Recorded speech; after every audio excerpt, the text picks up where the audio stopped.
Marko varastas Mattiasel veel kelgu ära. Marko, anna kelk siia, kuulete? Marko, anna kelk siia. Kus sa lähed kelguga?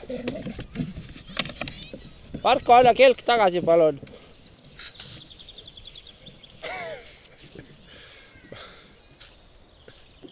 Meil on probleeme, me ei saa enam kelgutada, kuna Marko varastas meil kelgu ära.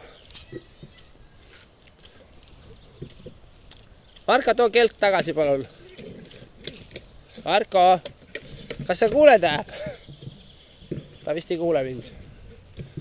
Ta on veel kelgumagnaat. Ja